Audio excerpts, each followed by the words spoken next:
wants to know about my brother. I'm sorry about that, but I've been hoping to find out how he's He's doing. doing okay. Is he back to work? They say he might give 100% or 90 to 100% of his game. My hearing aids aren't working. They say he's going to get probably 90% now. But then he can't go back to work. That's the thing. Right now, it's screwed his nerve.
Ladies and gentlemen, may I have your attention, please?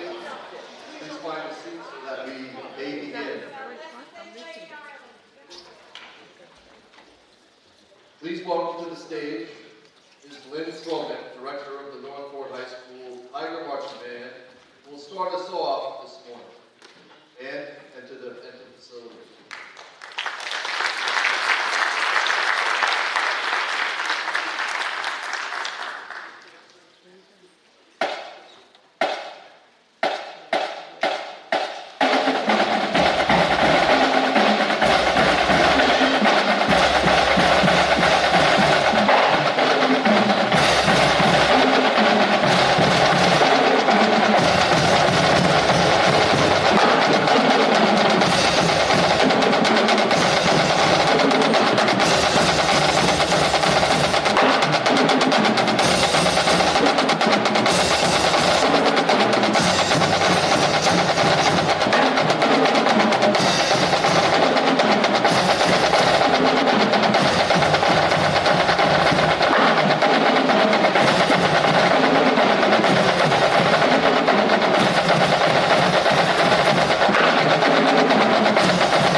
Tigerettes, the biggest and best band in New York State.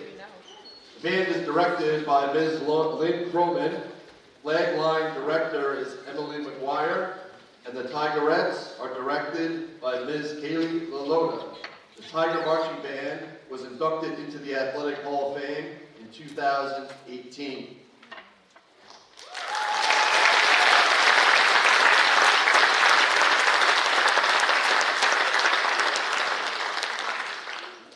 May be seated, please.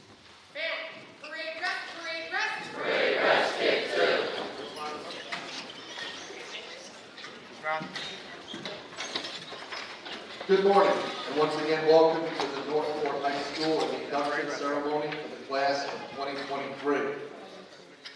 My name is Drew Cronin, and I will be one of several MCs this morning. The Hall of Fame was formed in 2014 when we inducted our first class of Hall of Famers. This is the 8th time that we have gathered to induct a new class, and the 4th time that we meet in the Robert Kruger Auditorium.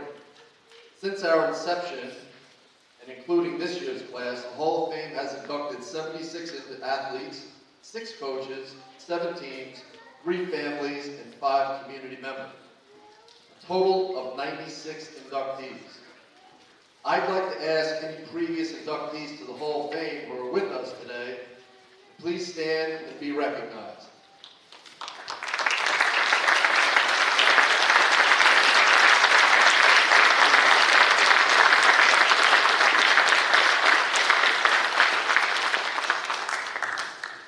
As these people will tell you, there are several benefits of being a member of the Hall of Fame, including the ability to write HOF after you sign an autograph, and the fact that when you walk into Pumpernickel's for dinner, you will automatically get a table.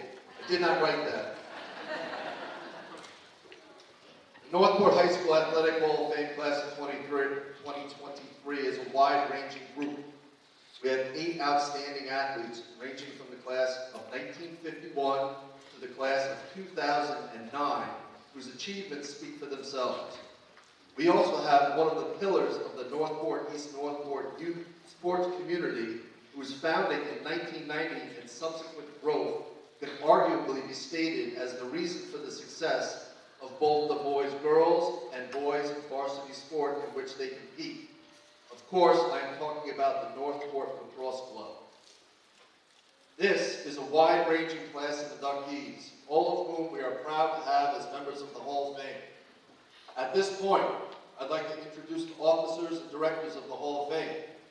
Our president, Bob Brady, is unable to be with us today as he is attending one of his boys' weddings. We have Mr. Jim Ruck, our vice president, Pat Gardner, our secretary, and our board members, Rich Castellano, Al Ciccio, Mark Antuano, who is our athletic director, along with Andrew DeLoya, Rob Dennis, Artie Glad, Irene McLaughlin, Christine Michaelopoulos, Dave Peterson, and George Searing. This is an active board who all work to make the Hall of Fame a success, and we believe that time has come. I think they have earned a round of applause.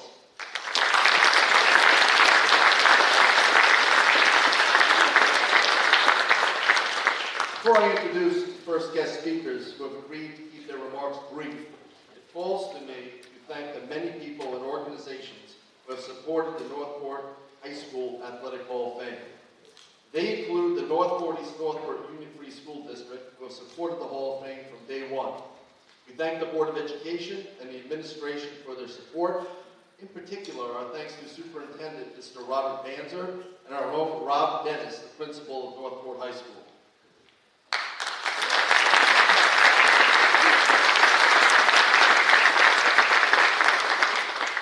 We'd also like to give our thanks to the financial benefactors and other sponsors. Where in the past we have read the names of many people and businesses that have donated to the Hall of Fame in the interest of time, I would like to issue a blanket thank you to all. So thank you to all the benefactors.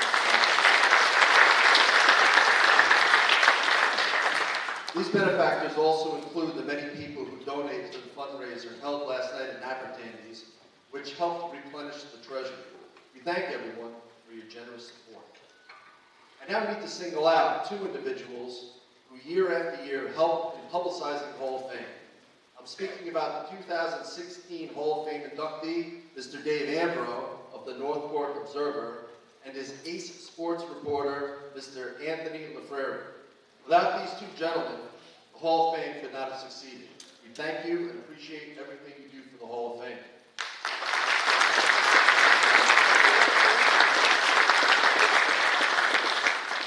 Also with us this morning are two of our elected representatives who I'd like to recognize. If they are willing to be brief, I'll give them a shot at the microphone. First up is Assemblyman Mr. Keith Brown. Keith Brown in attendance today?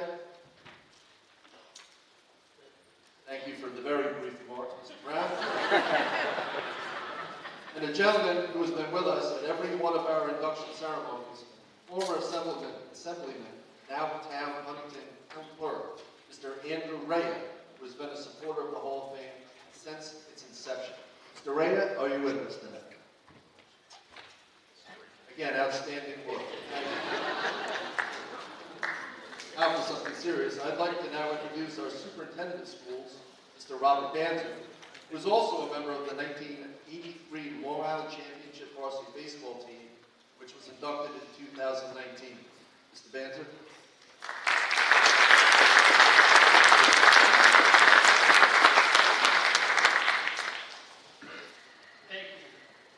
It is my honor, on behalf of the Board of Education, some of whom are with us today. I see Trustee Dr. Norton with us. I don't know if anybody else is here present, but if not, I know they're here in spirit. On behalf of the entire school district, I want to welcome you to the 2003 Hall of Fame induction ceremony. You know, this isn't just about the past. This is about the past meeting the present and taking us into the future. I mean, this band is incredible. And thank you. They did an amazing job at the Music Festival the other night. It was phenomenal. It was just, I always get a little teary when I hear the band. It just happens. And if you don't get fired up, and they're walking in, and they're playing, man, it is something special. But again, thank you to each and every one of you who are here. You know, they're not just musicians. They're students. They're artists. They're athletes. They're writers. They're poets. And they are just tremendous, tremendous group of young ladies and men. I'd like to acknowledge the hard work of the Hall of Fame Committee. They, like many of our community groups, exemplify the community spirit and support that makes Northport School District a special place to learn, compete, and perform. As our students, in accordance with our mission, pursue their aspirations and contribute as responsible members of society. This is truly a wonderful day to recognize that. To our nominees and alumni, congratulations and welcome back. We're so glad that you and your families are here. And if I may, I'd just like to take a moment and acknowledge my 1984 classmate and inductee today, Joe Mannix, his wife Debbie.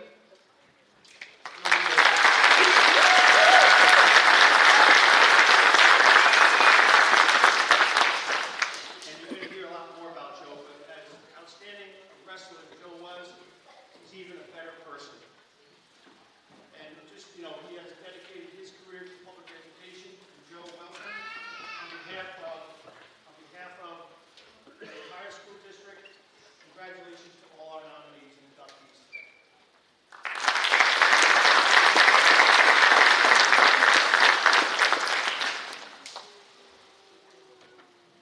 Mr. Banzer, if you could stay here with me. I'd like to now bring up our varsity football coach, Mr. Pat Campbell.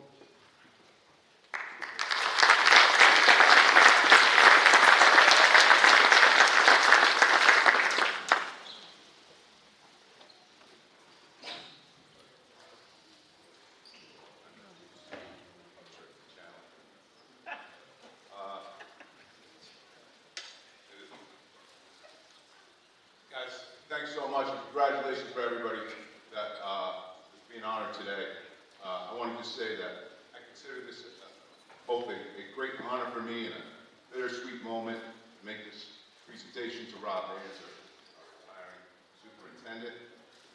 Rob, someone I've had the pleasure of working with for the past 8 years. Someone I've called a friend for the past 40 years. Rob has been such a wonderful influence on this district. He brought to this job tremendous principles, dedication, and a moral compass that points due north. Throughout his tenure here, Rob has exemplified the class, character, and commitment that all the coaches that I know here try and instill in our athletes on a daily basis. Now, when I went to school here, Rob was my teammate on football. Defensive tackle, big guy. I can remember when he blocked the punt against Paul Whitman to help us win a division title. He's also a member, like Drew said, of the 1983 County Championship baseball. Then you fast forward to 2015, and Rob became a cheerleader. The biggest cheerleader we've ever had. A 3-sport athlete, finally. Good job by you, Rob. Who would have guessed? Hey, when he began the job, I remember it was very clear very early that things were about to change here. I remember the very first post that he had, the very first communication he shared was a post. He had been to the summer band camp, and he shared that he was awed by the band and that they were clearly the best band in New York State. It was clear at that moment to me that he understood that being a member of Northport School District and appreciating kids was more than just being an athlete, being an academic. It was being about the whole child. It was being about the arts, being about sports, and everything else. He supported the arts and the community outreach programs. He's personally bragged to me about the talent and production values in the school play. They'll never miss a winter concert. He's been an eager participant in school ceremonies, but still he was personally rooted in athletics. As an athlete and as a fan, he's experienced a sense of community that come on game day. And he understands that a large swath of the fabric that makes this place so special is woven on our fields, in our gymnasiums, and in our artistic endeavors. What makes him so unique is that he wanted to be present for all. Now, I can say he's been a mainstay on our athletic events. He routinely attends contests, both home and away, from football to badminton, anything in between where our kids are competing. And he does so at the expense of time with his family. I've been coaching here since 1989. And in my experience, that type of presence, that type of engagement, it just is kind of rare. He doesn't show up to those events because he wanted people to see that he was there or to fill some administrative obligation to the district. He goes to the games because he is a fan, and he wants to see the Northport kids do well. He's an alumnus that bleeds blue. So it's fitting that we're here at the Athletic Hall of Fame today for this presentation, because Rob is not only an incredible athletic contributor to the district, but he has blossomed into what can only be described as a very large athletic supporter.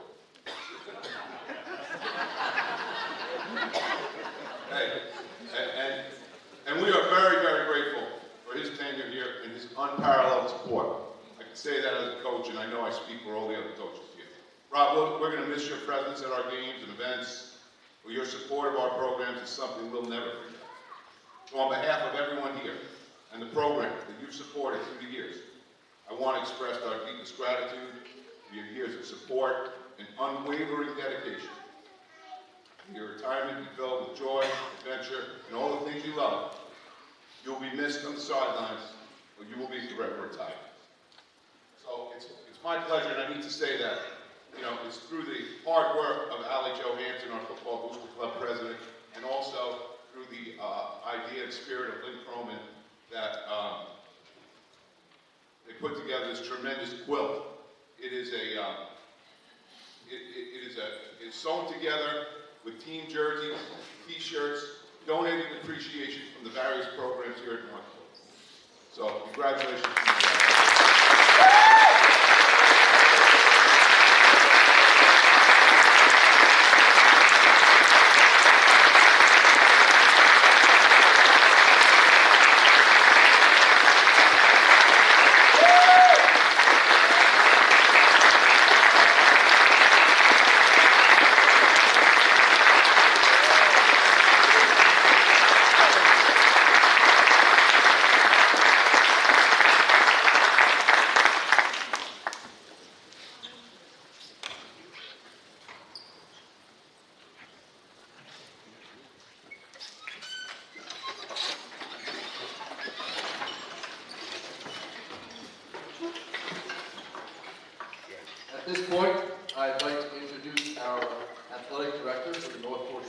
Public Schools, Mr. Mark Antoine.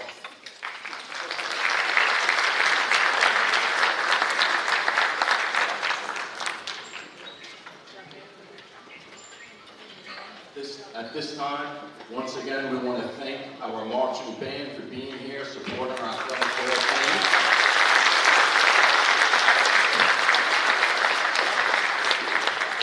And that's a tough act to follow. And Coach Campbell, thank you so much. Every word, I echo the same thing, the support of Mr. Vance and what he did for this school community. Before I go forward, I would be remiss if we didn't acknowledge Mr. Bob Brady, President of the Athletic Hall of Fame. As Mr. Cronin said, he couldn't be here this evening, but he is watching from our live stream camera. So I would like everyone in the audience to just turn around and you see Mr. Tony from Varsity Media, just wave to the camera. Wave to Bob and shelter on. Bob, we miss you, we thank you. This couldn't have been done without you. To the inductees, congratulations, it's such a special day. For me, as an alumni, to see some of my former friends that I haven't seen in years.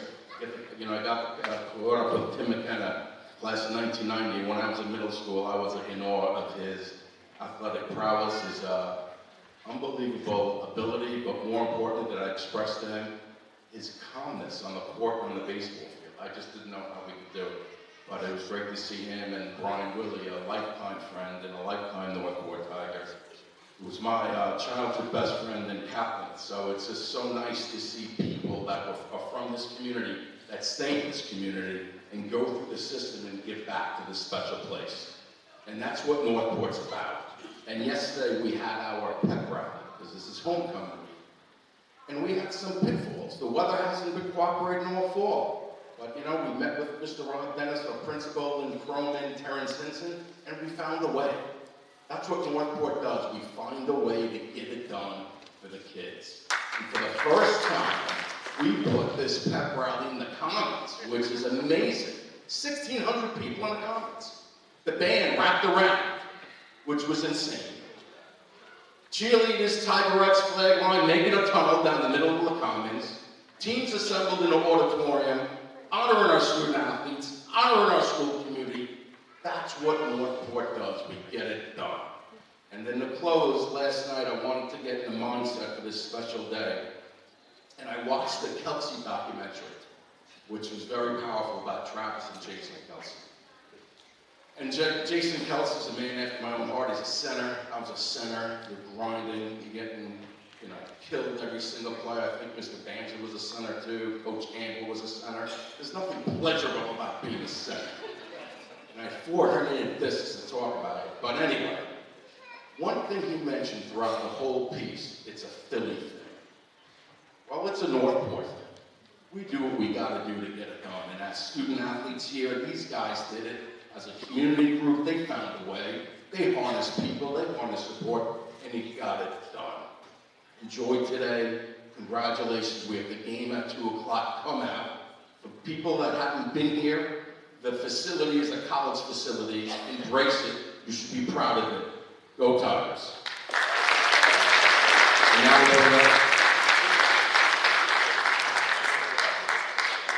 now I'd like to bring up to the microphone Andrew Rayo. Please, Mr. Rayo.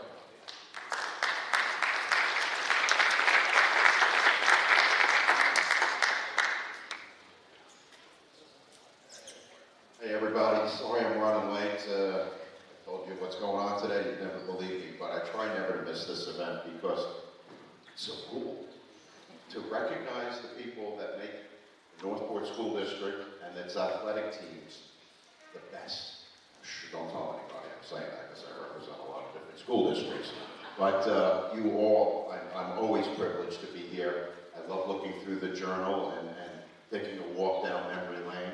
But it's true. Everything you need to succeed in life, you can learn on a basketball court, hockey rink, a playing field. And that means the most. And with today, with everybody being so divided politically, there's one place we're not divided. And that's on the field. Because even when you lose, you win. I know that sounds cliche, but you learn from that experience. And in life, you have to learn. You have to have some losses before you succeed. So I have acclamations and citations for everybody here. Thank you for coming back and paying homage to your alma mater, and look forward to next year. Take care, everybody. Thank you.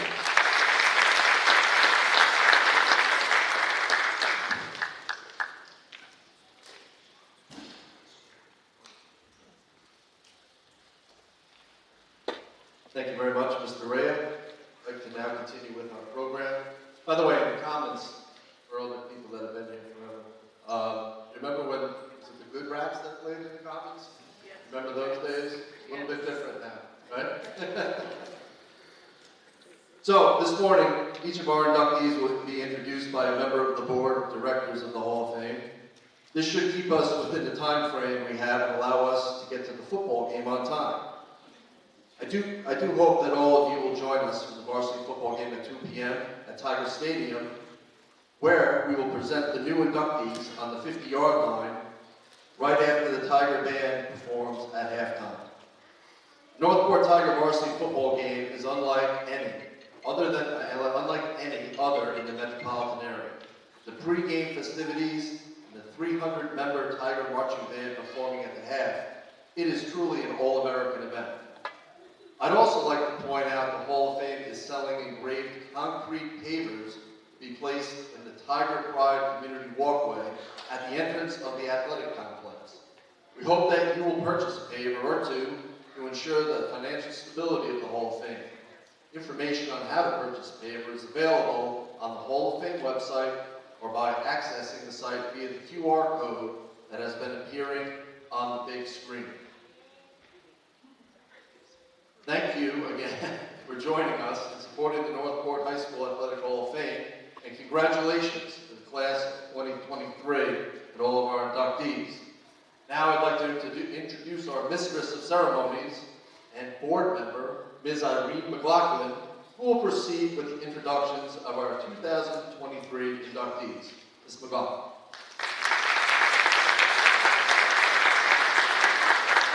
Thank you, Mr. Cronin. At the end of the ceremony, I'll change all the directions that Drew just gave because the weather is not cooperating, so don't worry if you feel as though you don't have your raincoat or your umbrella. We might not be going outside right away.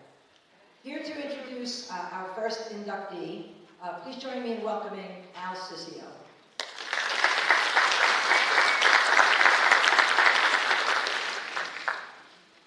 Thank you. Get to the part you guys all been waiting about. Get to recognize these great ladies and gentlemen that have come back here behind me today. Our first inductee is Joe Max, class of 1984. Joe has been in and out of the Northport School District, not only as a wrestler, but he's come back as a coach. But a little background on Joe. I didn't get to Northport School District until 1985, so I missed him by a year, my coaching career. But I found out a lot about Joe right away. Everybody spoke about him. Joe didn't begin wrestling until 10th grade. And for a sport like wrestling, that's very late. And not only that, the Northport wrestling program was a little bit in chaos at the time. There was only a JV program going on. So Joe came in as a 10th grader to a JV program with a new coach, but was drawn to the sport and knew he wanted to get better. And he dedicated himself over the next 3 years to become the best he could. Went out to the Midwest to attend wrestling camps. Spent months at a time training. And the next year as a junior, after only 1 year of wrestling, he earned all county honors and took third in the Suffolk County tournament, which is unbelievable. Then as a senior, he came back and became Northport's third ever county champion. Truly unique accomplishment after only wrestling for 3 years. The amount of hard work and dedication that he demonstrated was tremendous. To make the feat even more incredible, I found out through his wrestling coach, Terry McNamara, Joe won the county title wrestling really on one leg as he suffered a serious knee injury towards the latter part of the year, which was part of the reason why, after the counties, he wasn't able to go on and make all-state honors at the New York State tournament the following weekend. After high school and knee surgery, Joe received a full scholarship to wrestle at George Washington University, where he became a 4-time Capital Conference champion, 3-time team captain, and an NCAA tournament qualifier where he wrestled in Oklahoma in the national championships. He finished his career with 167 wins, which placed him second all-time at George Washington University, and he was inducted into the George Washington University Athletic Hall of Fame in 2006. So those are Joe's accomplishments, but that's not really talking about Joe. Not only did Joe wrestle, since the team was not really that big in high school, Joe reached out and went out into the hallways, brought his friends in, and really built the team around the next year to make sure that there were going to be enough wrestlers to continue to have a team. And to show you that, the loyalty that those guys have to Joe, several of them, maybe more than that, maybe a dozen, showed up yesterday, and many of them here today to support Joe as he gets honored. That really shows you what Joe meant to them and he means to them. I got to know Joe personally when I was able to finally bring him back to Northport and join our coaching staff in 2008. He immediately became a valuable asset to our wrestlers by sharing his vast knowledge and experience in his unique, low-key style. As a 42-year-old, having been out of college for 20 years, he would be up there with the seniors, our best wrestlers, and he would hold his own and pretty much demonstrate what needed to be done to get to the next level. Under his guidance and his help, several of our wrestlers received all county honors those years. And the amazing thing about Joe is there's so many other talents that he has. Besides being a great person, a great wrestler, he's a tremendously gifted singer and songwriter. After college, he toured and recorded several albums. His music can still be found on Apple Music or iTunes. And I have several of his songs downloaded to my music. He's stayed involved in the community. He's instrumental in the town of Huntington skateboarding program. For several years, he's been the lead skateboard camp coordinator, and he's helped design several of the local skateboard park camps here. Joe lives in Northport. He's a teacher in the Copeg High School, and he lives here with his wife, Debbie. And like I said, wrestling is only part of what Joe is. Joe has just been an amazing part of Northport, and I'm so proud and so happy to finally get him into the Northport High School Athletic Hall of Fame. Joe Max.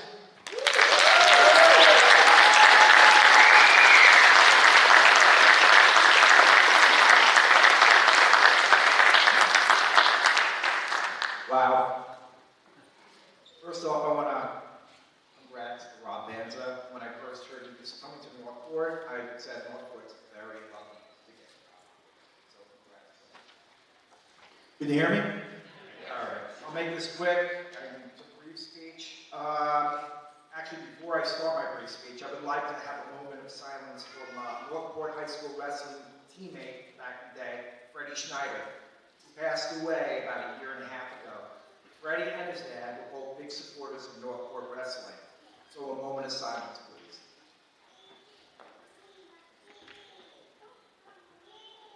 Thank you. I want to start by first congratulating all the inductees. It's awesome. And a heartfelt thank you to the Athletic Hall of Fame Committee for bestowing me with this honor. I started wrestling, as Al said, my sophomore year of high school, and at that time, Northport High School had only a JV team. The Northport wrestling program went through a rough patch for years prior to my arrival at the high school, with different head coaches coming and going. The early to mid 1970s halcyon years of Northport wrestling, when the team placed third in the Suffolk County Championships under Coach John Donahue, was a distant memory. However, there were talented wrestlers on our team my first year in high school, especially Rusty Gomes. Rusty, wave your hand. There he is. Rusty Gomes took me under his wing my sophomore year and became a mentor to me on and off the mat. Thank you, buddy.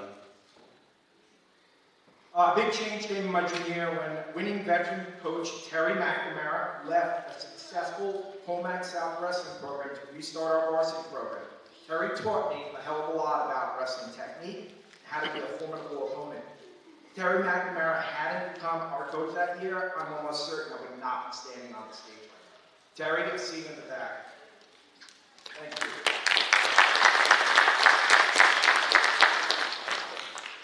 Next, a shout out to my training partner, Mike Fostasica, who unfortunately, which I'm bummed about, could not be here today due to work obligation. Mike worked tirelessly with me during the preseason, season, and postseason, honing our mat skills, playing catch up for a late start in a sport which I became passionate about, absolutely obsessed with. I also want to thank my teammates who are here today. These guys are an integral part of the the rebuilding of the Northport wrestling program back in the 80s. Guys, if you're here, please stand up. Rob Romanetti, John Romanetti, that's our John, Tom Lang, Fred Musamici, Rob Kiernan, Dan Bokar, Doug Mullen.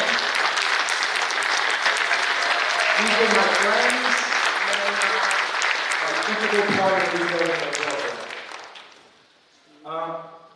As you know, every athlete must have an inspiration to reach for greatness, and my inspiration came from Northport wrestling legends, Tillman Brothers. They inspired me to be a successful high school wrestler and go out to be a successful Division I college wrestler. Larry, I know you're here. Stand up. Right. Larry's here.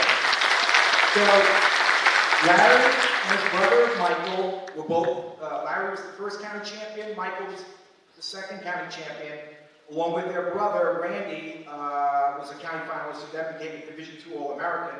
They were amazing football players, and they were always an inspiration. And interestingly enough, I never got to meet the Tillmans during my wrestling tenure at Northport High School, but I knew about their outstanding legacy, and I looked at them as like folk heroes. So, thanks to the Tillmans. Thanks for coming, Larry. So after I was long on from Northport High School, Coach Terry McNamara handed off the wrestling. Head coach George Al Ciccio, who did a fantastic job in raising the bar of Northport wrestling for many years. I was lucky enough to coach under Al, as I said, for a couple of seasons, which I really enjoyed.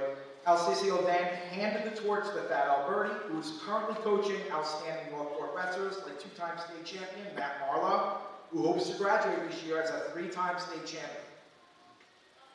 To close, I want to thank my wife, Debbie, who, by the way, was our high school, she was the statistician on the team back then, for always being supportive and understanding of my dedication to wrestling in high school and in college. And my parents, who sacrificed a lot.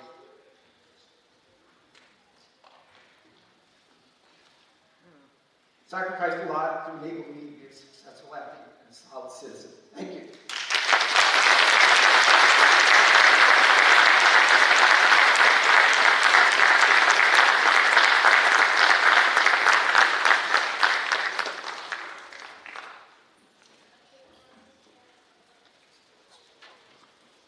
Thank you, Joe, for those really wonderful remarks, and thanks for making me cry right before I have to speak.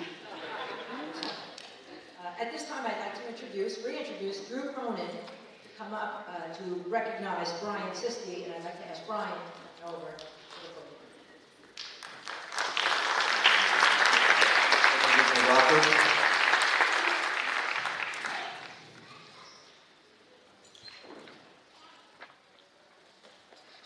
Brian was a standout performer for the Northport High School basketball team. As a middle school student, he was moved up to the junior varsity where he played under Coach Water. He went on to play for Coach Frank on the varsity team as a four-year starter and an instrumental member of that team. His standout character and effort on and off the court made him an ideal student athlete. Being the son of a coach, his dad and mom instilled values and character which guided him through his years at Northport High School and beyond.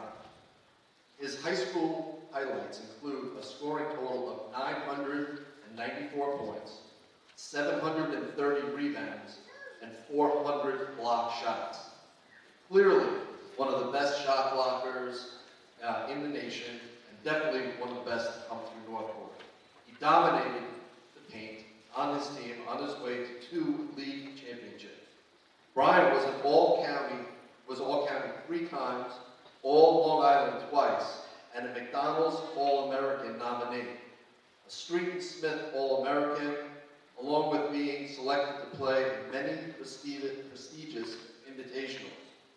Brian was recruited by the great Jay Wright to play at Hospital. He earned a full scholarship, but due to injury, his college career was cut short, despite his best efforts to return. Brian currently lives in Kings Park with his wife and 2 sons. I'd like to say congratulations to Brian on your induction to the Northport Hall of Fame, an indelible mark you have left on the Northport High School basketball program and school alone. Congratulations.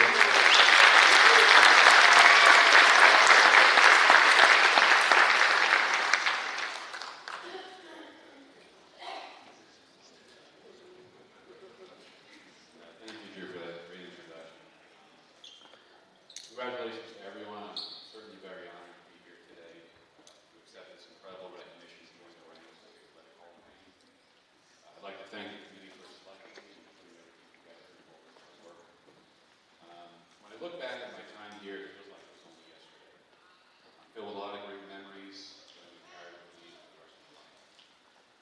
I had the privilege of playing with coaches who were not only experts in their craft, but also cared deeply about the team athletes. They also cared about the well being. Anybody? My athletic journey began in 7th grade playing on the middle school team for Coach Searing. The following year, as an 8th grader, I had the opportunity to play on the JV team. On the team, Coach Waters and Coach Greenblatt, they really helped me build my confidence as I played with the upperclassmen. And during my freshman year, Coach Frank gave me the opportunity to start as a freshman on the varsity team. His dedication to our team was year-round. We played countless hours in summer leagues, fall leagues, spring leagues. We not only developed into a great team, but we also developed into great friends. We had some losses, but we had more victories. We also had losses such as missing a rebound and missing a shot to excel into the county finals. And actually, we had a game where we came back and then left when we were down 10 points. Probably one of the best victories that we've ever had, and something that I'll never forget. They're all going to have memories in my heart. I also want to acknowledge the many people that have supported me throughout my athletic and academic endeavors here. Bob Titus, I'd like to thank you for your support, helping my father coach me in our AAU team throughout my high school career. My family, my mother and father who supported me and made many sacrifices on and off the court. Countless games and practices they brought me to, late night pickups, early morning drop-offs. My sister and my parents were always at every single game, and that really meant a lot to me. My time here at Northport taught me many valuable lessons. I learned the importance of hard work, teamwork. They not only helped shape my athletic career, but continue to guide me in my life today, and I strive to apply those principles. I'm incredibly fortunate to have an amazing family now, an incredible wife, 2 fantastic little boys. So I'd just like to finish and say that this honor is just not a recognition of my achievements, but also a celebration of the support and sacrifices that everyone made to help get me here today. Thank you all for this incredible honor. Thank you very much.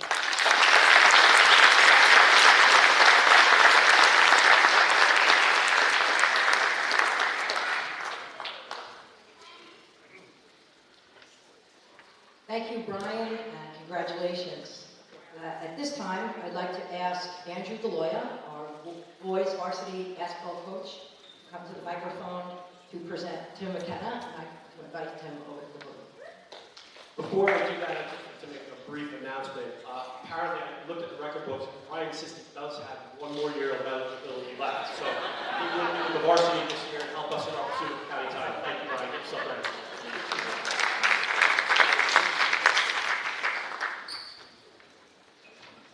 Are you ready, big man? The year was 1990.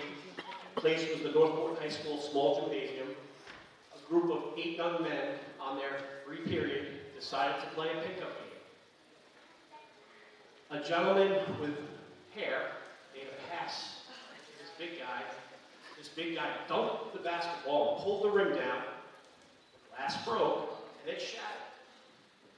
Now, these 8 young men did exactly what 8 young men are supposed to do. They ran. So now the district had a real conundrum. They had a real problem on their hands. They had to do an investigation as to who broke this back. Well, they only had 2 people in the building that broke the basketball. David Sumner and Tim McKenna. When they found out that David Sumner was in math class, their investigation was over, and I heard an announcement over the speaker that said, Tim McKenna, please report to the principal's office. Took some creative liberties with that story. I hope I still have my job. Didn't run. Told the truth. This guy right here, there's a million stories I can tell, but I'll just say this. Watching him on the baseball field and playing with him on the basketball court, he was an amazing, amazing athlete.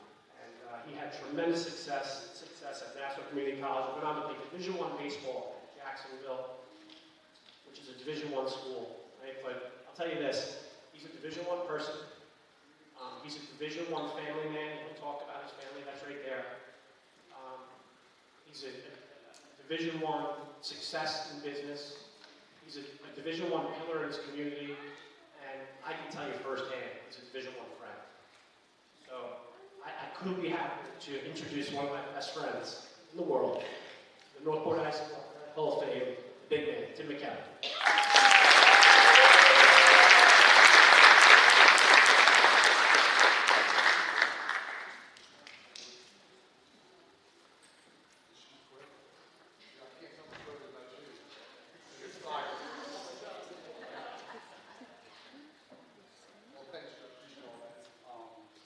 First, I want to thank the Northport Hall of Fame.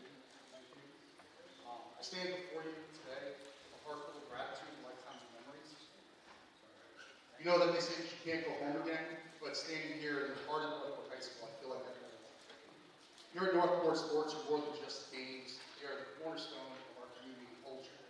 Whether it was sinking a game-winning shot in basketball or hitting a home run on the old baseball field, I learned valuable lessons about teamwork, discipline, I want to give a big thanks to my coaches, John P. Martini, Russ Tejan, George Frank, Ray Waters, and the late Arthur Warren. You saw something in me when I was just a kid who loved to play more than anything else. It taught me that the size of your heart is more important than your stats. To my teammates whose names could fill this room, they made every win sweeter and every loss a lesson. We were a team in the truest sense, embodying the Northport culture of grit, hard work, and unity. I also must thank Athletic Director Bob Hines for not making me pay for either of those that I shattered a small gym.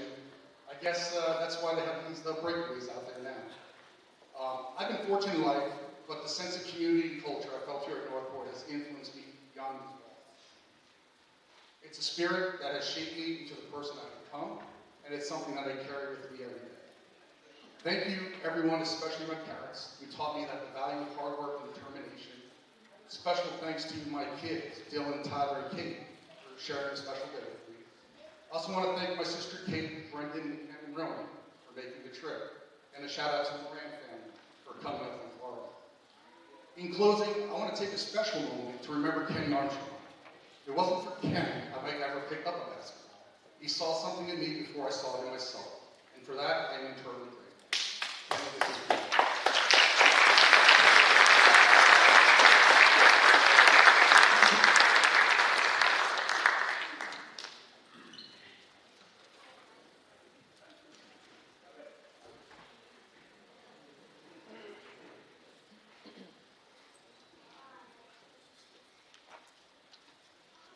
Congratulations to Tim, and thanks so much for those wonderful remarks. To introduce the next inductee, I'd like to welcome Rich Castellano to the podium and invite Samantha Breidenbach over to receive her recognition.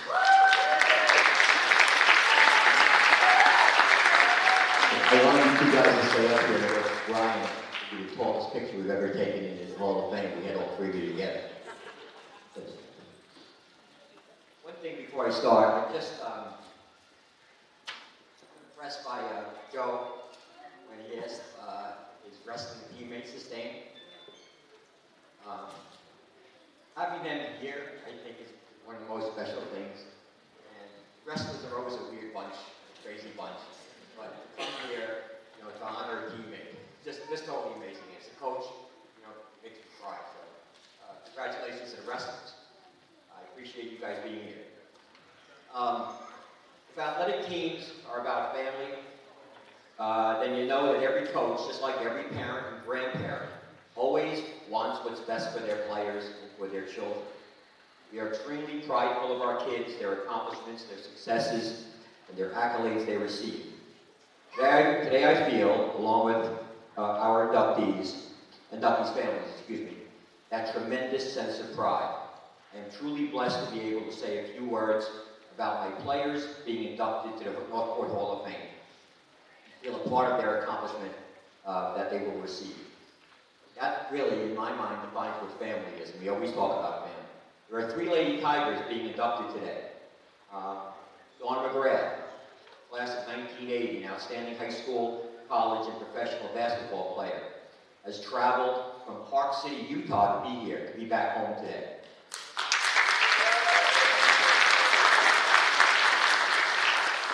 They drove here. No. One of the best I've ever seen. Unfortunately, I was not Dawn's coach. I was too young. I think I was 11 when she was in high school, but I was a JV coach. So I missed Dawn, but I watched her play from the sideline, and it's amazing. But she will always be part of Northport Lady Tiger tradition. Lauren Grippo Antonelli didn't have to travel that far. She came from Westchester for this induction. She's also celebrating her 40th high school, Northport High School reunion tonight. Doesn't look like it's 40 years ago. A super successful 3-sport athlete that was a dedicated member of Northport's earliest leagues championships teams. She's a true example of what a student athlete is, and is a huge part of Northport tradition. And now why I'm here. Samantha Breidenbach. A 2-sport, you could do that, it's all right. A 2-sport athlete in high school and college, and the epitome of the past and present Lady Tiger athletes. Sam was a captain in both basketball and some other sport. Oh yeah, volleyball. I never acknowledged volleyball, I'm sorry. She was also responsible, dedicated, coachable, and almost as good as her older sister, Brittany. Is Brittany here? Okay, Brittany, the $10 you said you were going to pay me for that comment right after the ceremony, I'd appreciate that. Sam was a true leader, albeit a quiet leader at times, who always led by example. The ultimate team player, and she dedicated herself always to our team's success. If we win, she wins, is always what I felt. I always speak of family and how it creates both academic and athletic successes. Sam is a proven example of that family dynamic, excuse me. Her dad, mom, sister, grandmothers, cousins, friends of cousins, boyfriends, neighbors, they all came to watch her play. Northport always had a huge crowd when Brittany and Sam were playing. They always providing legendary support during Sam's high school and college years at Adelphi. To see Samantha play was to see a strong emotion and intensity. She exemplified the refuse-to-lose mentality. Always a smile on her face, and I think that scared her opponents, because when she played hard, she smiled more. She scared me sometimes with that, but that's the whole other. The all-league, all-county, captain, MVP, and some of her high school awards, and they continued into college. I will always credit Samantha with much of Our Lady Tiger success. She became not only a great player, but a great role model for her teammates and for all the future Lady Tigers.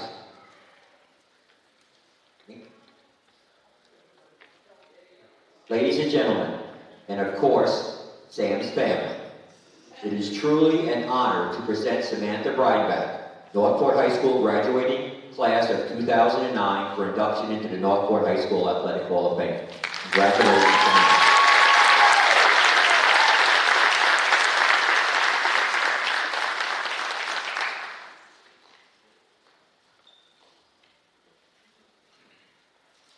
It is an honor to be here today and stand in front of family, friends, faculty, and fellow inductees of the 2023 Hall of Fame class.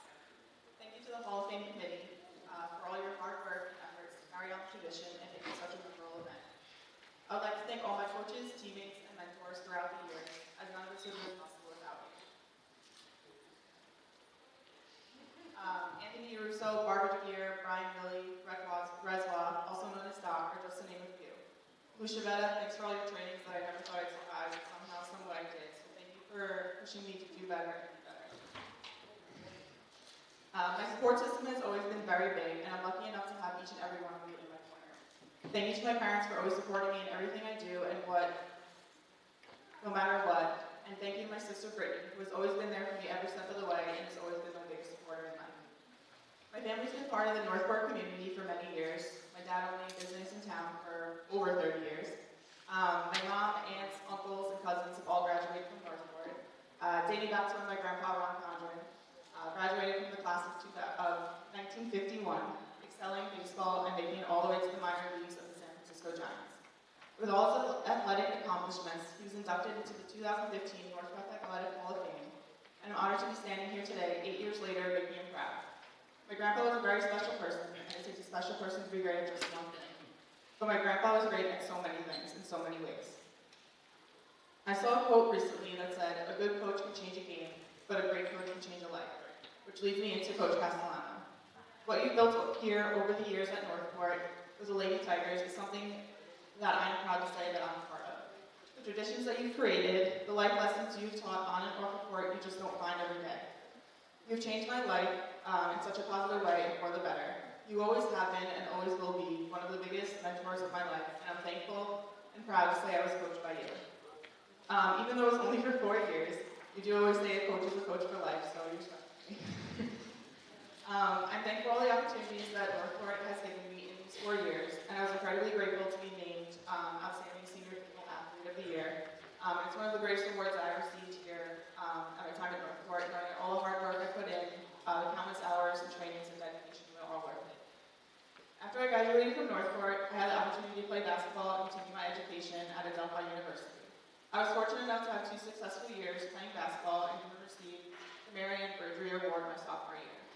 I learned a lot about myself, but also learned that sometimes the path you think that you're meant to take leads you in a different direction. I was lucky enough to continue my athletic career on the Adelphi women's volleyball team, but it didn't come easy, and I knew I had my work cut out for me.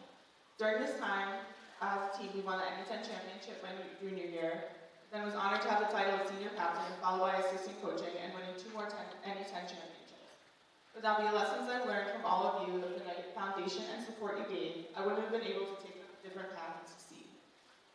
So, I'm going to thank all of you for being here today, and all of you have given me to continue my life journey, in all the directions it takes me. But no matter where that journey takes me, Northport will always be my home, and it's truly an honor to be part of the Athletic Hall of Fame. So thank you, Northport, and congratulations to the rest of the 2023 Hall of Fame.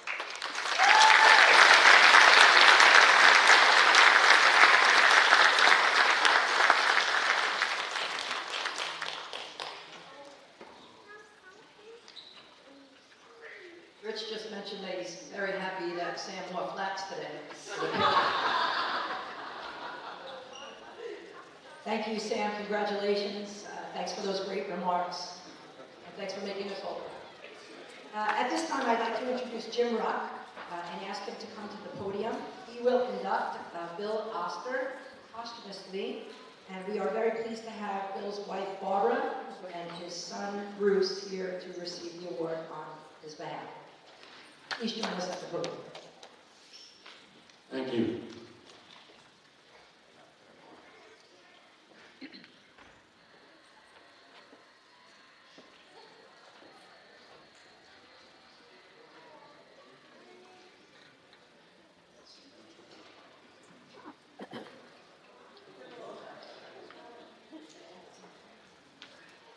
Good morning, and may I offer my congratulations to all the other inductees. It is my pleasure to provide some introductory remarks for Bill Oster, as I read said incredibly in this introduction that we've done and that Bill passed away on June 6, 2020, in his 87th year. To accept on his behalf is his wife, Barbara, and one of his sons, Bruce. Also representing Bill today in the audience, and I think here, is Bill's other son, Bill, his wife, Jackie, his daughter, Suzanne Kessler, and her husband, Scott, his brother-in-law, Bob Doan, and his wife, Pat. So, welcome all, and thank you for being here.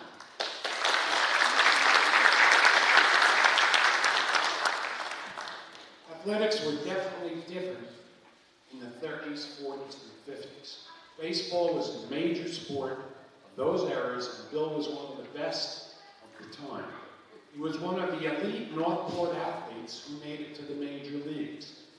His fellow Northport big leaguers, and this is hard to believe, who've already been inducted into the Hall of Fame were Bob Chipman, class of 1938, played for the Brooklyn Dodgers, Bill Ketchum, class of 47, Brooklyn Dodgers, Bobby Wine, class of 57, Philadelphia Phillies, Eddie Ettinger, class of 57, and Ed Wine, class of 61, who played for the Mets. And as of today, Bill Oster, class of 1951, who played for, at the time, they were the Philadelphia Athletics, now the Philadelphia Phillies. Bill was an outstanding athlete, 6'3", 185 pounds, a lefty with a blazing fastball. He would have been outstanding in any sport he played, but given his passion for baseball, Bill wanted to focus on only baseball. He knew what his goal was. He was a starting pitcher on the Northport varsity baseball team for 4 years. He did extremely well academically, and that he knew he wanted to get a baseball scholarship to a college as his next step toward his dream of playing in the majors.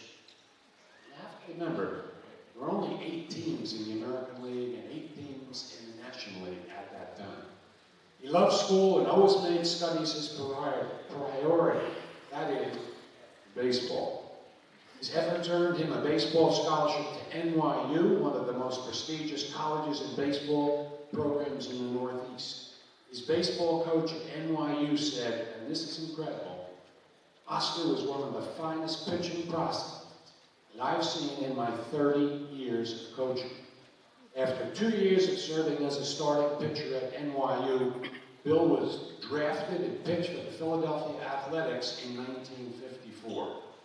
He said that the first time his Philly team played at Yankee Stadium, and he was slated to be the starting pitcher, half of East Northport was in the stands to see me pitch.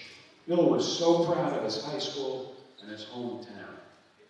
In 1956, the Philadelphia Athletics team moved to Kansas City to become the Kansas City A's. Bill pitched there for 2 more years, but then developed arm injuries, pitcher's worst fear. He knew the injuries would not heal to the extent that he could be as effective as when he began, and he chose to retire from baseball. Upon his retirement, he became an active member of the Major League Players Alumni Association.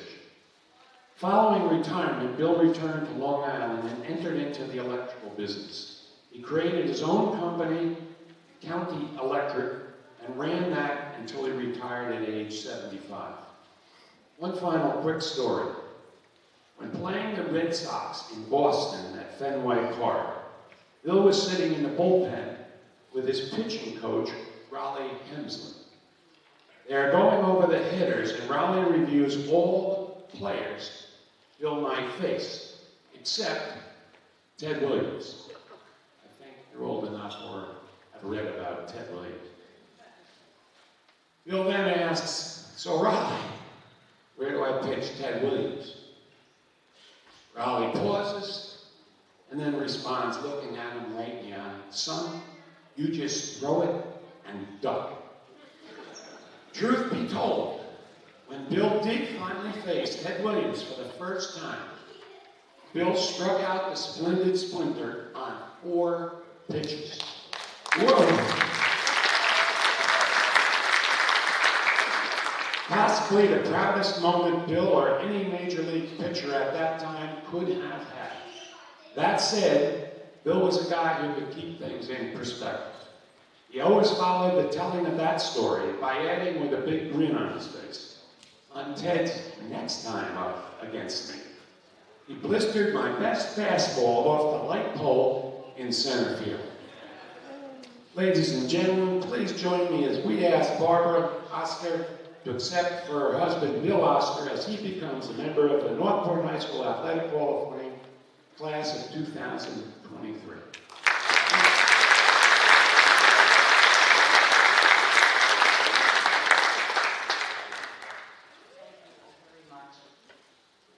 We're very excited to have this honor bestowed on Bill.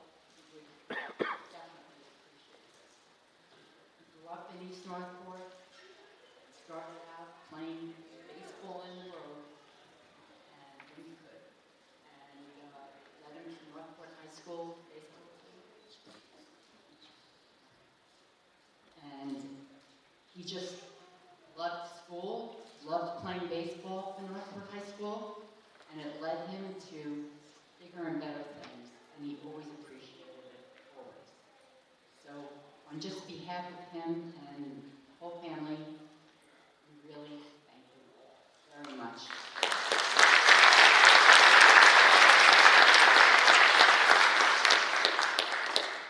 Hi, I'm Bruce Oster, I'm Bill's son. I just wanted to say, my dad was, how do you say, he was quite a character. He had good, great character, moral. He was very competitive on and off. He loved to win. And that's basically all I have. It's sad he's not here. But I thank you all for showing up. Jim and Dave, thank you very much. And at Northport High School, Athletic Hall of Fame. Athletic Hall of Fame, thank you very much.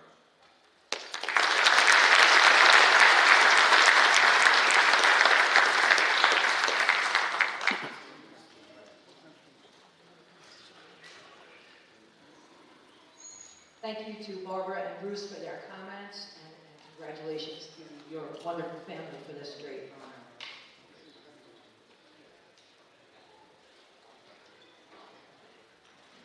Next up, I'd like to introduce Christine Michaelopoulos, who will introduce Lauren Grabo Atinelli, and I'd like to ask Lauren to come.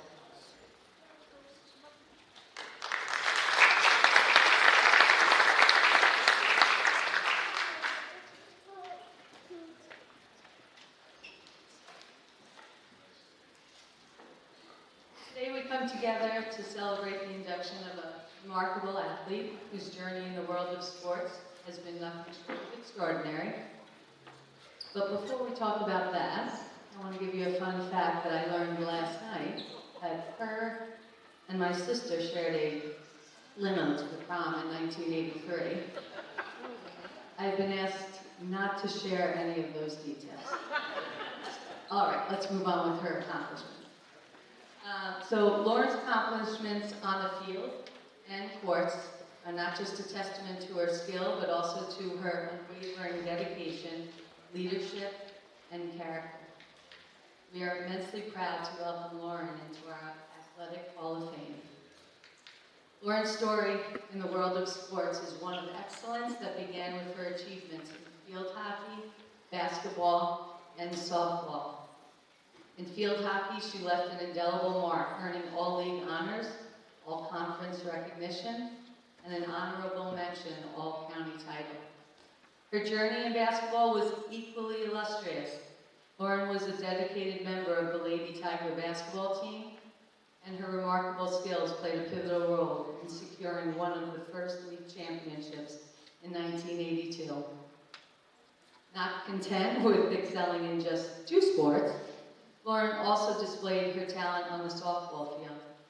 In 1982, she led her team to yet another league championship, showcasing her versatility and ability to excel in multiple sports.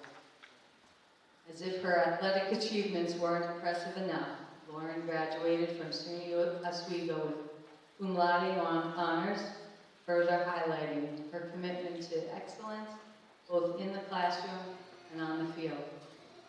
Lauren's connection to sports didn't end with her playing days. She later became a coach, mentoring and inspiring athletes in field hockey, basketball, and softball.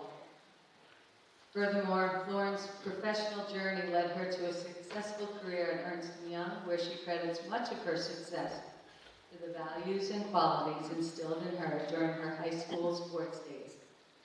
She's a shining example of how the lessons learned on the field can transcend into the professional world. When speaking to one of her coaches, MJ Mayone, one can't help but be struck by the glowing praise. MJ stated, "Absolutely great kid, brought the team together, always positive, fiercely aggressive, a leader on and off the field, someone you always wanted on your team. These words shared by MJ perfectly encapsulate the essence of Lauren's character and the impact she had on her teams. Today we come together to honor not just the remarkable athlete that Lauren was, but the incredible dedication, sportsmanship, and character that she brought to every game and every team she was a part of. Her legacy will forever be etched into the history of our Athletic Hall of Fame. Please join us in recognizing Lauren for her outstanding contributions to the world of sports and for embodying the spirit and values that our Athletic Hall of Fame hold dear. Lauren is an inspiration to athletes and sports enthusiasts everywhere, and we are excited to officially induct her into our prestigious Hall of Fame.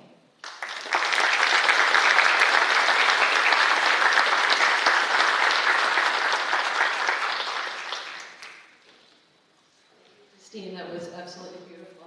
So appreciate it. Thank you to the Northport High School Athletic Hall of Fame Board and committees and the Northport East Northport School District. I'm extremely humbled and honored to be admitted into the Hall of Fame today as part of the class of 2023. What a proud moment to be among so many talented people. Congratulations to my fellow inductees. Today is equally special, as Coach Castellano said, as tonight is my 40th high school reunion. I joined my classmates and Hall of Famers, fellow Hall of Famers, Craig McEwen, Alan Squeary, Rick Vikrosky, and the 1983 baseball team. Class of '83 was indeed a special group of athletics. And I do see Jason DeRosa out there. He's my fellow winner of the Scholar Athlete Award. Thanks for being here, Jason.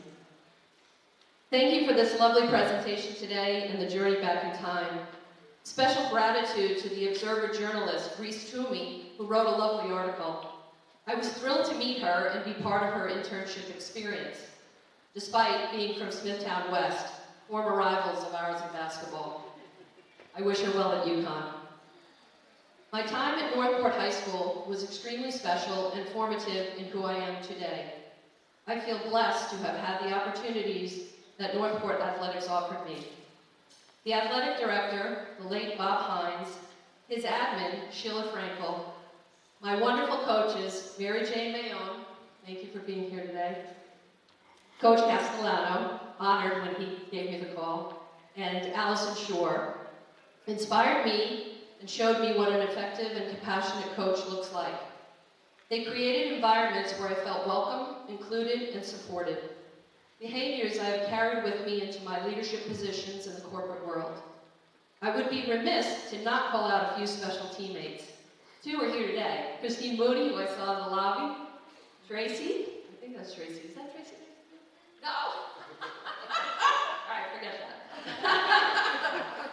that. The late Meg Wanzer was an amazing three-sport athlete. Terry Tucker, Millie Didio, the Tyre and Earhart sisters, and my dear friend Mildred Piscopo. All these people contributed to this moment today, and I am forever grateful. To this day, certain songs and sayings take me back to those days, like Billy Squires' The Stroke during field hockey season, and Survivor's Eye of the Tiger during softball. And even Coach Castellano saying Downtown Christine Brown as she stood and shot from the baseline. Thank you to my supportive family who has joined me today. Unfortunately, my 91 and 94-year-old mom, Emily and Paul, were unable to join us, but they're here with us in spirit. My brothers, Dan and Andy, and Dan's wife, Marilyn, I appreciate you being here. Being the youngest of four and only girl, my family have cheered me on through all my athletic teams and events, including my brothers bringing their trumpet and trombone to the stands to get the crowd going during the softball playoffs in '82 and '83. Thank you to my husband Bob and son Jack for joining me today from Westchester, both phenomenal New York Section 1 athletes from Croton and Hendrick Hudson. My daughter was unfortunately able to attend today, she's actually running a 5K at the University of Delaware. So the athletic DNA continues to run deep. In closing, 2 key reflections. I moved to Northport in 9th grade. I actually showed up for summer band camp. I was almost going to be in the marching band. But there was a peer leader gym program that competed with the band schedule, and so I chose sports. What seemed like a tragedy to a 14-year-old moving in 9th grade, in the end turned out to be the best experience ever. Also, Title IX Amendment to Civil Rights Act was in 1972. Only 10 years later, Northport High School offered me 3 girls' sports with quality uniforms, coaching, transportation. Now, 51 years later, girls' sports at Northport continue to thrive and go far beyond the opportunities I had. Bravo to the continued support and investment.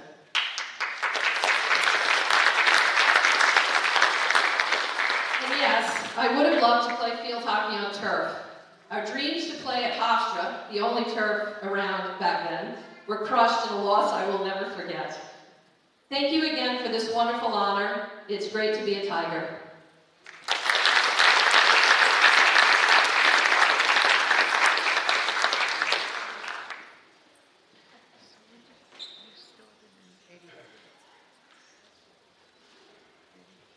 Thank you, Christine, for those remarks. We'd like to hear the details of the limo ride later on. And congratulations to Warren.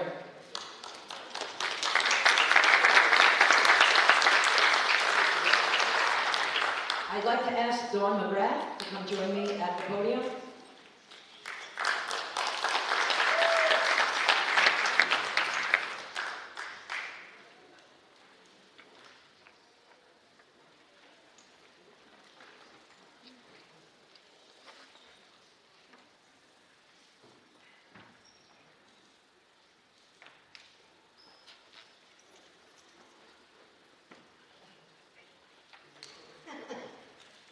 So Dawn McGrath, this is Dawn McGrath, a basketball standout from the class of 1980.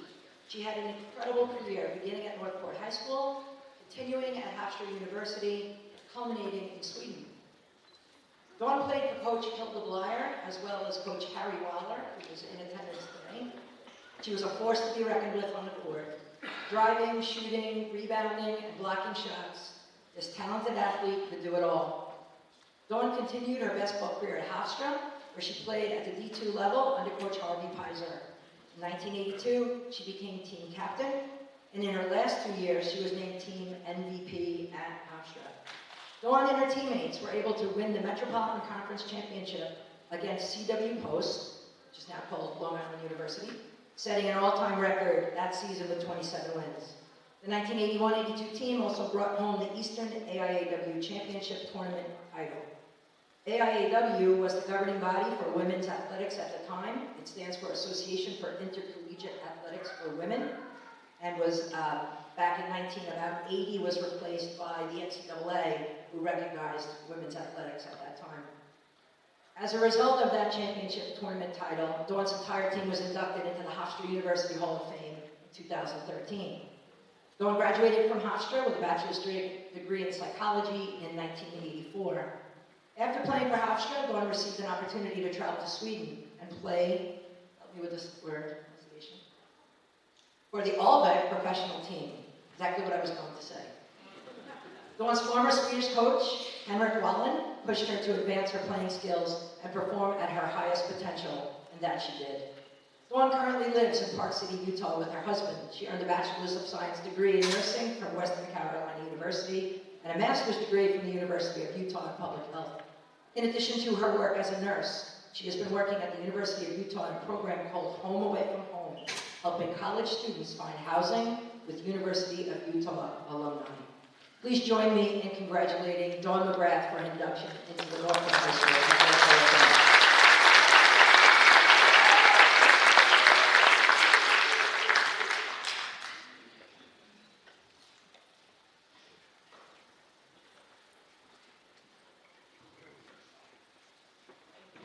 That's loud enough.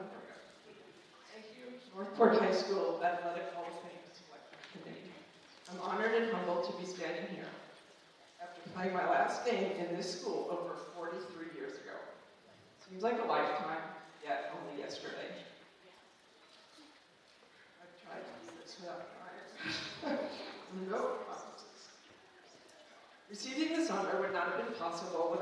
support and commitment to my success for those closest to me, my parents, coaches, and team.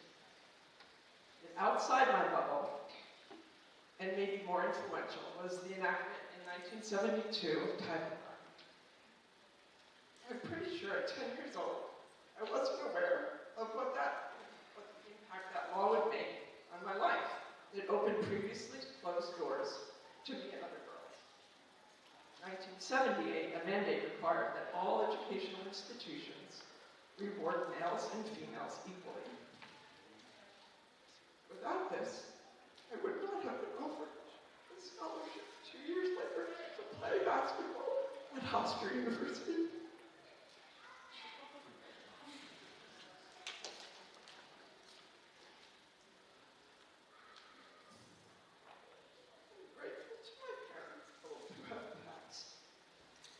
Neither were athletes, but allowed me to pursue my passion. Keep going. You got it.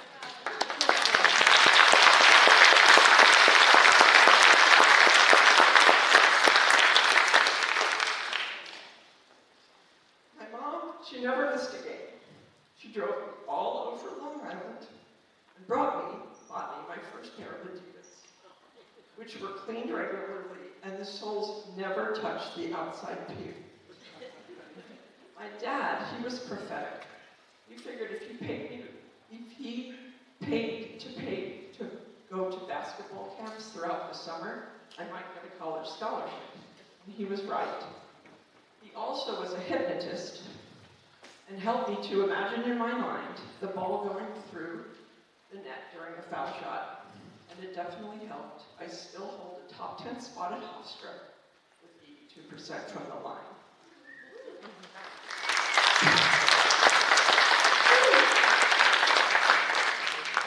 I had tremendous coaches over the years who taught and pushed me far beyond what I could have achieved on my own.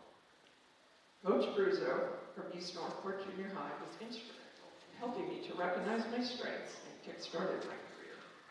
Bill DeGuire, the varsity coach here at Northport, brought me up from 9th grade after the completion of my season to play with her team. She provided wisdom and allowed me to shine.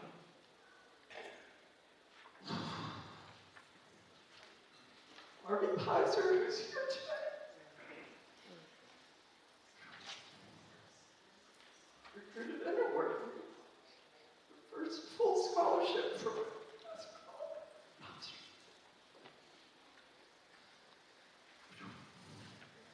My teammates and I, we didn't always make it easy for him. But the 4 years I spent at Hofstra were the most influential of my life, both on and off the court. My coach in Sweden, where I played professionally following college, was hands down my toughest. Henrik Wallen brought me over as the first American to play for home, the team in Westminster. When I first arrived, I told him I wasn't very fast, which was very true.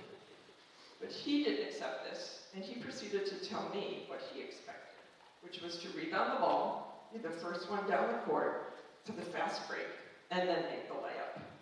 Needless to say, I was in the best shape ever. That was a great life lesson for me. He had high expectations, told me what they were, no excuses permitted, and I believe I rose to the occasion. We achieved our goal of winning our division and advanced to the next level. And of course, with basketball being a team sport, I would not be who I am and where I am without my teammates.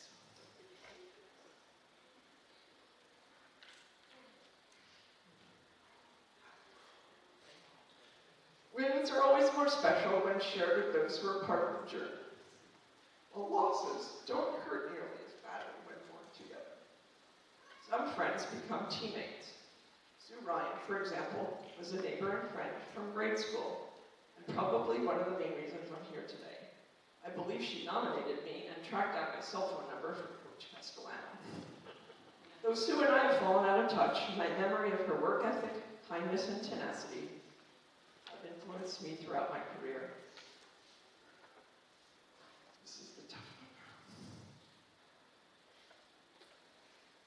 one. Other times, teammates,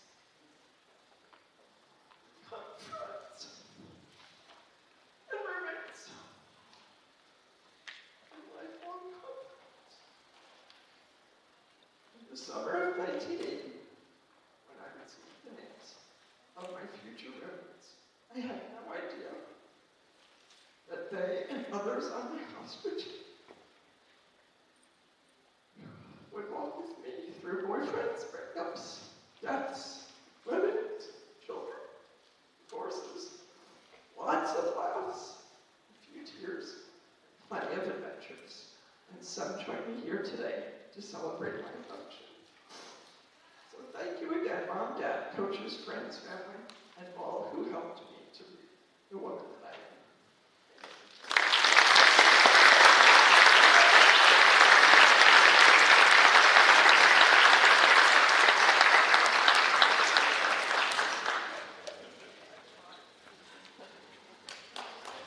Congratulations to Dawn, and from what I've heard about her basketball career, there was no crying in basketball.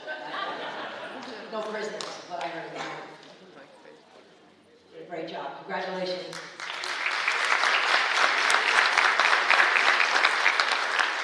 I'd like to bring Jim up back to the podium to induct Gary Stuber. I'd like to ask Gary to come over and join Jim.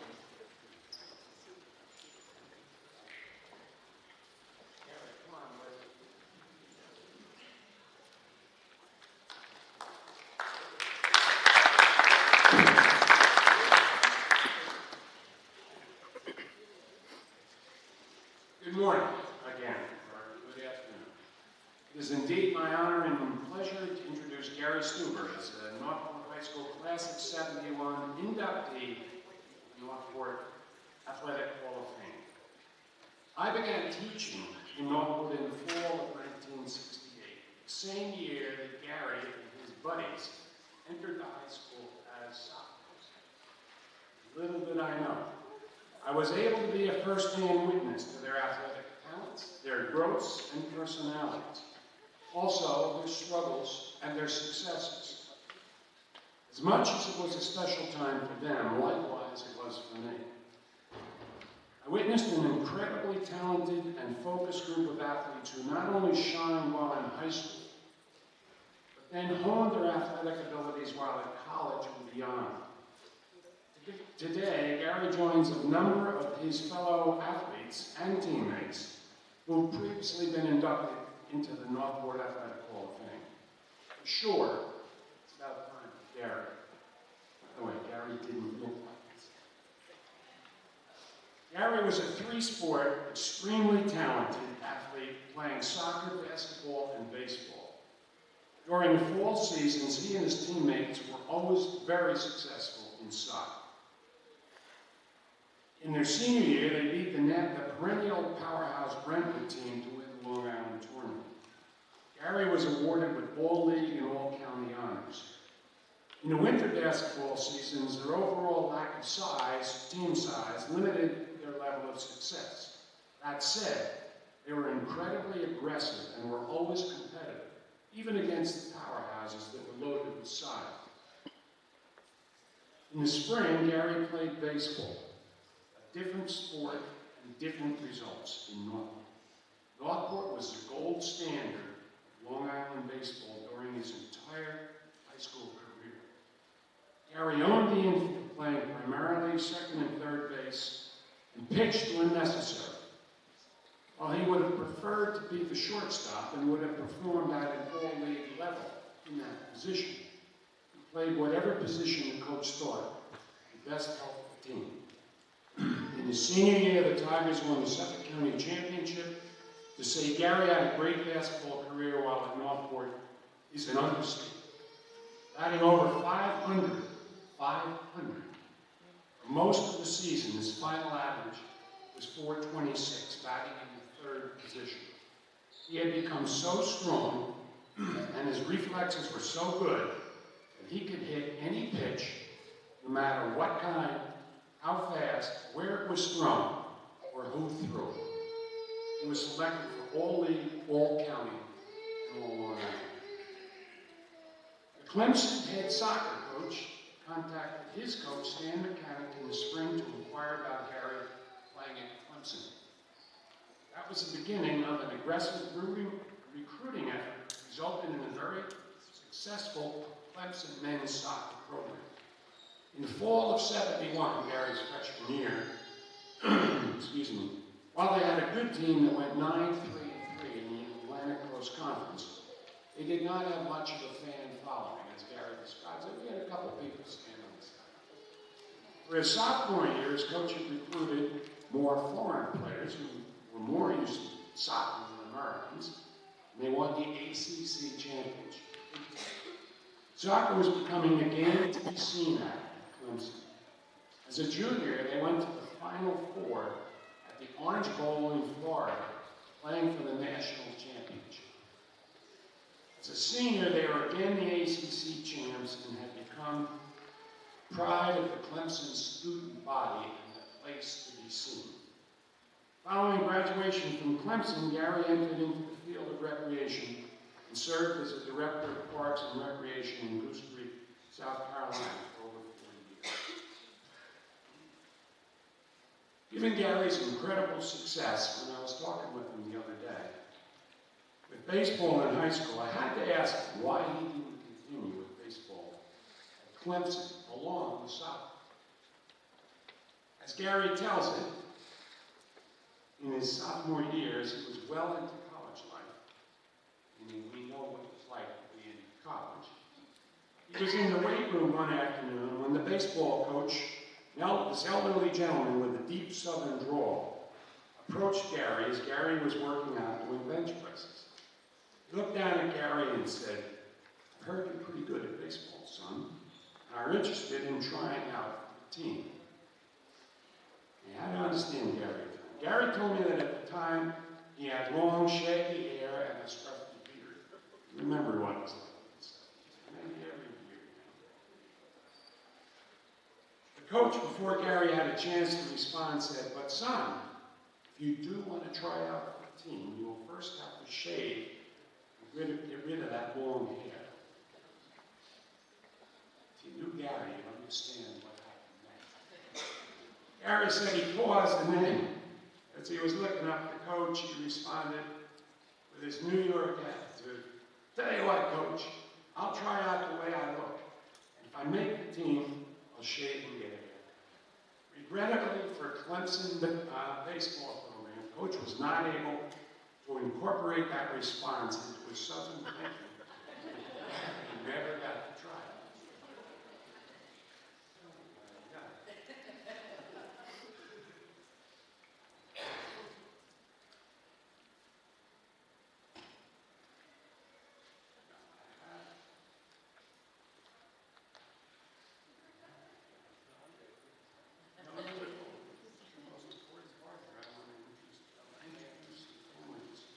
I'll let Gary do that, but I know his wife, his son, by the way, they're up, and his daughter and a granddaughter. If you saw her, she was all over the auditorium. Very impressive with her mother chasing her around. But they're up here from South Carolina, and we are so excited to have them back in town. It's been since then, I've seen Gary. Ladies and gentlemen, Gary Stuber.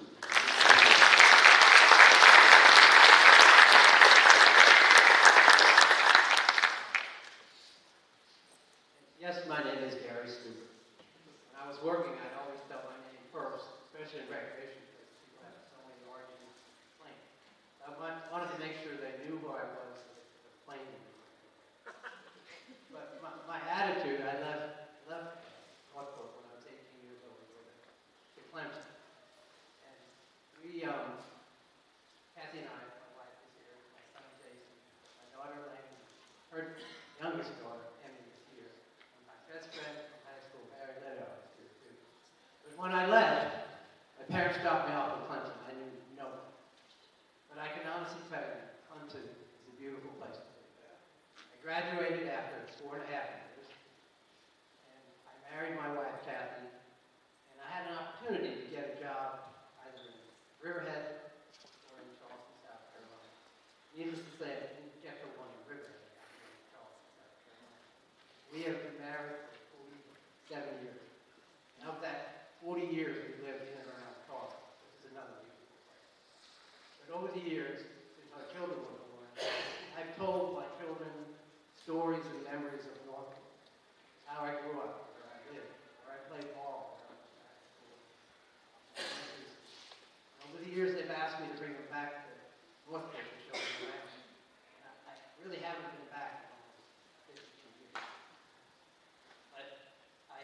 opportunity to live up to my promise to my children. We're back here, so we finished today. And we're driving on Northport. And I also have an opportunity, which I really didn't consider, to be inducted into the Northport High School Athletic Hall of Fame. And it's truly an honor for me and my family. Thank you very much.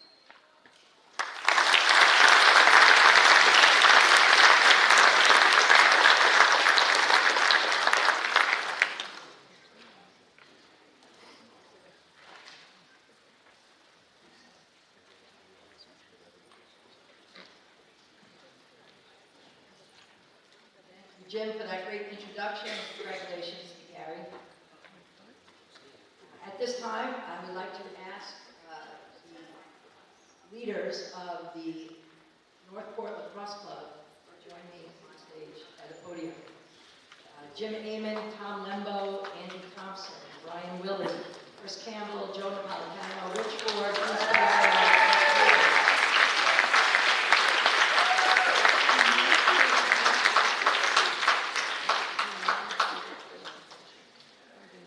Very shy, they're hiding behind the podium. I think you guys will come on and stay down here.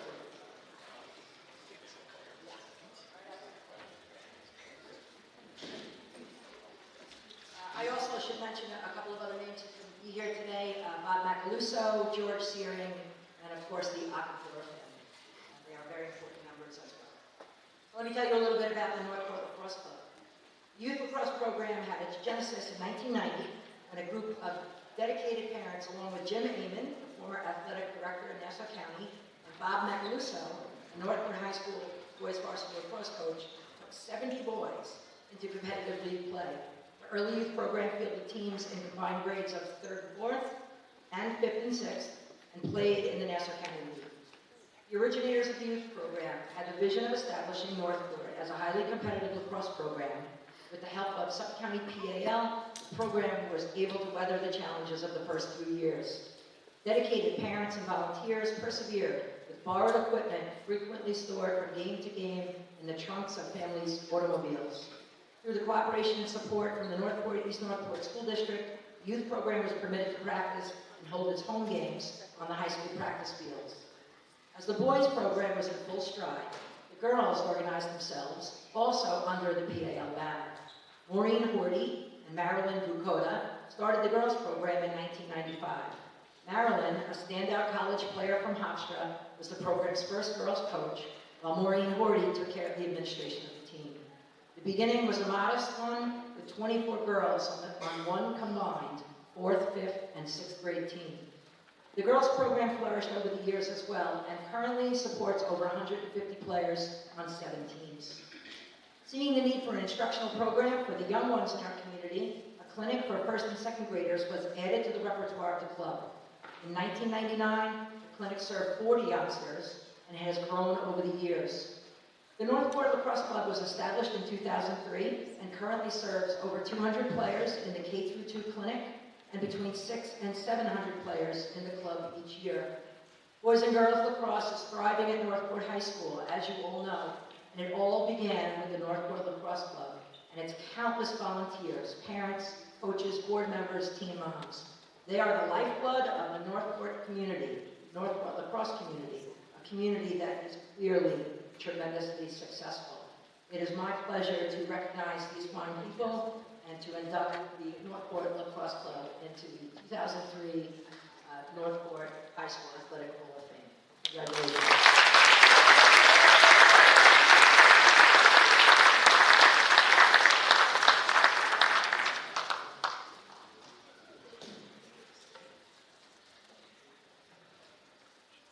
Thank you for coming today to the Hall of Fame. I like this. All my thunder has just been open to. I want to just keep this lighthearted for the last group to speak here today. I would like to tell you about how our club came about. Okay. I'd like to tell you how our club came about. We have 2 gentlemen in the audience that really helped us get going. Bob Titus and Bill Siskey. They don't really know what they did right now, but I'm going to tell you. big guys, big tall guys, these net basketball league. How we started the first year was by them having that great community league of basketball players. We went around and gave out registration to the basketball players for our first year. Parents go, what is lacrosse? Don't worry about it. Don't worry. Just sign the form, pay your money, get out there and play. If the kid didn't like it, we'll give you your money back. That's what we told them. We only gave money back to one kid who broke his leg before the season started. That's how we got going. We went to 700 kids, and we never looked back. The years have been great. They asked me to do this because I'm the oldest. Jimmy might be the oldest living active participant in the Northport Lacrosse Club. But over the years, it's been great. We've seen kids go to various colleges, Syracuse, Notre Dame, Virginia, Duke. It goes on, the list goes on and on. Kids have won the national championship coming out, boys and girls coming out of this organization. And it's truly been a pleasure to watch these kids. And we, big word here is volunteers. Volunteers, volunteers, and more volunteers. So just to keep it short, I'm going to ask Nick Titus, who's sitting right there, to stand up for 1 second. Come on, Nick. Just stand up. Nick was one of the original Northport lacrosse players, and I see he has 2 little girls. So we know we're going to go after him as a volunteer in the next few years. Okay, Nick? Okay, there you go. Okay. Well, I want to also thank the Athens Boys. They're very, very dear to me. Louis, John, family. They showed us the way on how to put safety into the Northport Lacrosse Club. We have the best defibrillator program in the whole country. We've spread the word about that. We all know the story of that. We don't have to go any further. And I just want to thank them for their help over the years. And all these guys right here, tremendous, tremendous. We're so good that we have a president right now that never played lacrosse. That's how good it is. That said, thank you for coming today, and God bless.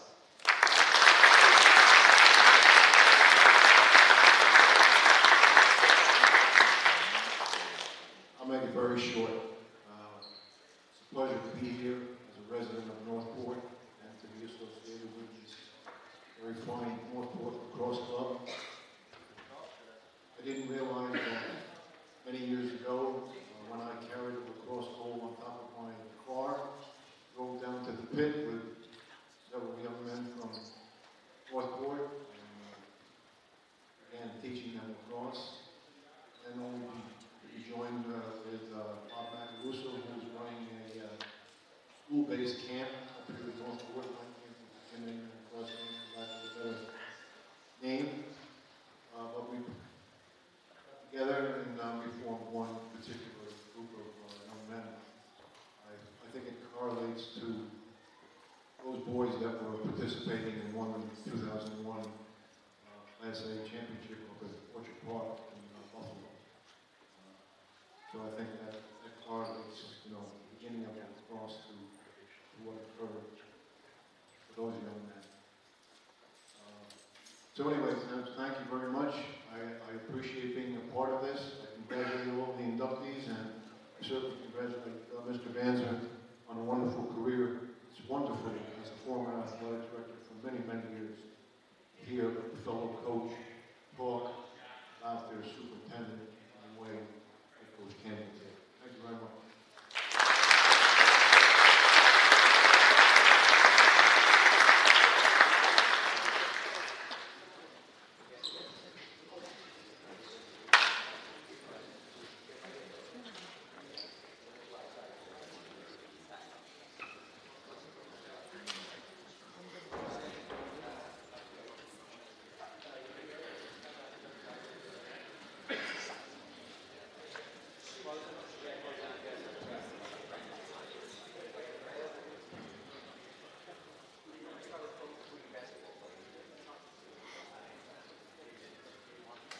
Congratulations to the Northport Lacrosse Club, great work with our student athletes in the community. So we've come to the close of the program, and I do have just some announcements and certainly some thank yous. So I'd like to ask all the inductees, which is going to take that group out, but all the rest of the inductees to stay here, and we will escort you out to the Commons. We'd like a group picture of the class of 2023.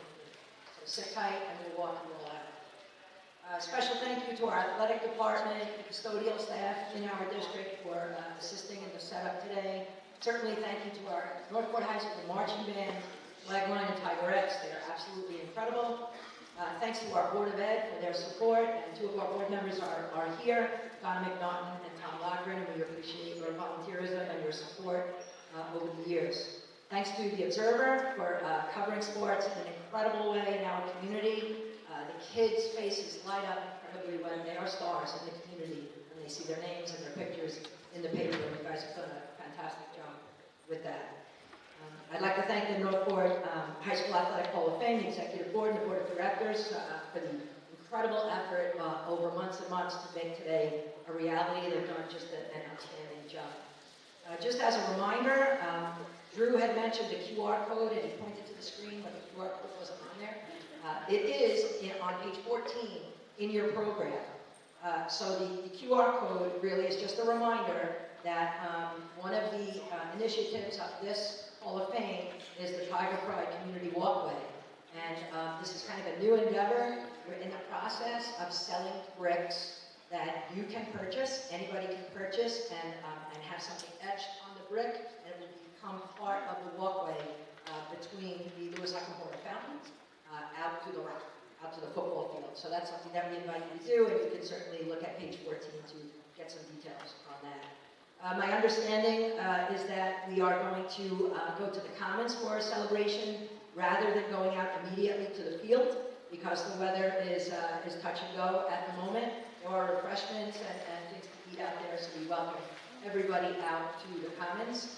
In the event we can't get outside for the game, because the weather is inclement, we're going to stream the game in the Commons. There are large monitors over one side of the Commons that our principal is going to stream the game for us. So you're welcome to stick around as long as you would like to. Congratulations again to all of our inductees. Great job. Congratulations to Mr. Vanzer on a fantastic career and great support of the athletic program and the Athletic Hall of Fame. And I wish everybody a great day. Thanks so much.